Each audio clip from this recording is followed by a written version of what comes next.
Kayleigh McEnany is the White House press secretary. She's been on the job for about 3 months now, and the results have been spectacular. You've seen the moments. I've seen the moments. Kayleigh McEnany joins us from the North Lawn, it looks like, of the White House. Kayleigh, thanks so much for being with us. How are you? Greg, great to join you. Thanks so much for having me. Thank you for being here. Kayleigh, actually, this is a perfect moment for us. Breaking news. I know it's kind of outside your wheelhouse. You don't do politics there, but Kamala Harris is the choice of Joe Biden to be his running mate. She will be the vice presidential nominee. White House reaction to this pick?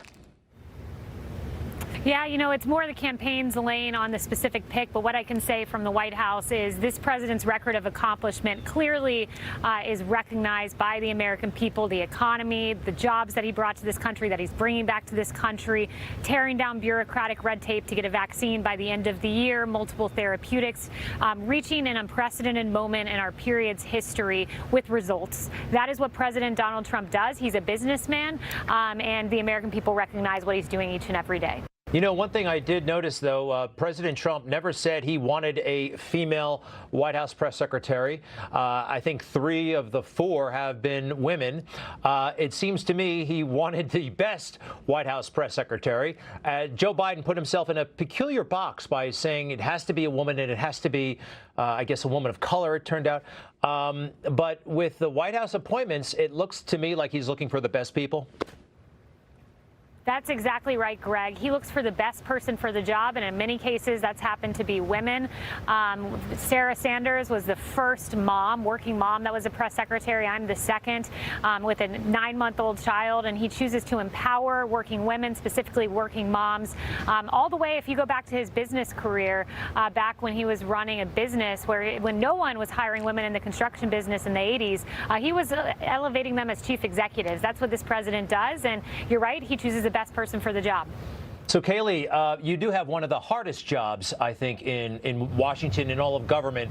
Every day you walk into that room, or just about every day, and I don't think everyone really understands that virtually every question is designed to trip you up, embarrass the administration, embarrass the president, get people in trouble, even get you removed from your job. Now, quite frankly, you never fall for it. You have emerged not only unscathed, but again, the results are spectacular.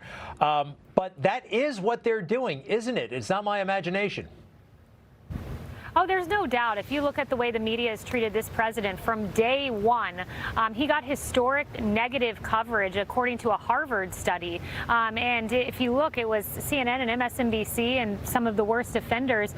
He wasn't given a fair shake from the very start. But what he's managed to do, despite all the noise, despite what happens here in the swamp, what he's managed to do in just 3.5 short years is remarkable. On the foreign policy stage, getting rid of ISIS, getting rid of the Iran deal here domestically, the greatest economy in modern history, and he's doing it again, taking care of our veterans. He's done it despite the noise because he has a singular focus, and I see it every day in the Oval Office. It's how can I help the American people? It's his chief goal. That's all that matters. And at the end of the day, the only metric that matters is what the American people think of him, and I believe that they recognize the job he's doing. Kayleigh, on your first day on the job, a somewhat traditional question was asked of you. It's become a recent tradition.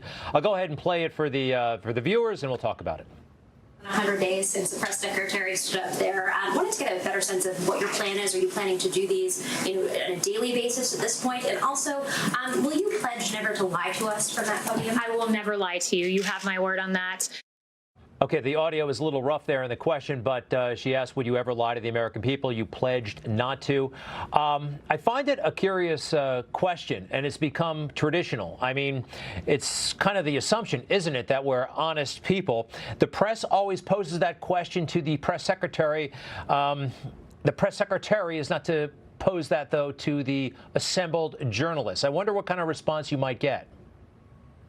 It's a really great point, because I'd love to turn the question and say, will you ever mislead the American people? Because unfortunately, what we've seen all too often is the narratives that take the day with the media are designed to prop up a certain political ideology. And it's very unfortunate, because what happens in the process is real stories the American people care about, that dozens of children have died in our streets because of violence in Democrat cities. I don't get asked questions about that. I don't get asked questions about police officers like David Dorn, who died in the riots and lost his life, and the violence we've seen against police officers. You don't get asked those questions, and in turn, those narratives don't get covered. So the American people miss a whole entire lens of what's happening in the country. And it's unfortunate. And I do think it's the duty of the media to ask about all of the stories that the American people care about, those two chief among them. Kayleigh, one thing, we have been talking a lot about Chicago, unbelievable images, the violence, the chaos. Some people are saying that Illinois could go red this fall. Who knows? But Kayleigh, can you give us an update on the negotiations between the White House and Congress? I know the president has signed those executive orders for corona relief. I heard that the Democrats wanted to get them back on track. What's happening right now? Democrats are still being fundamentally unserious. We're waiting for them to come to us and actually seriously negotiate, because when we offered them a clean extension of $600 in unemployment insurance a week, just a clean extension, Chuck Schumer rejected it. When they asked for $100 billion in school funding, we came back and said, look, we'll do you one up. We'll do $105 billion. They rejected it. So Democrats keep trying to move further to the left, and unfortunately, their goal seems to be hurting President Trump, not helping the American people. Kayleigh, you're one of the youngest people, I believe, to hold this position. The youngest, I think, might have been Ron Ziegler for Richard Nixon. You're right around there. Harvard Law grad, a young life. But what in your life would you point to that made you so prepared for this job, for this moment? It's a great question, and for me, the answer would be my faith. When you are faced with adversity, for me, I lean on my faith. My team, we say a prayer every time before we walk out into the briefing room, and that, to me, is the singular most important thing that allows you to have calm in a storm. And ultimately, it's a great team around me that sits there meticulously, sometimes starting at 6 a.m., prepping for questions, working hard, and taking that same academic rigor that I learned at law school and beyond, and applying it here with an amazing team of young professionals to help me out. Well, it's top-notch, to say the least. Kayleigh McEnany, thank you very much. Continued success. Our best to the president, okay? Thank you, Greg. Will do. Okay. Newsmax TV is now America's fastest-growing cable news channel. We give you the real news you need. So subscribe to our YouTube channel and give us a thumbs up. If you like this video, share it with your friends. Newsmax TV streams live on YouTube for free. Newsmax TV, real news for real people.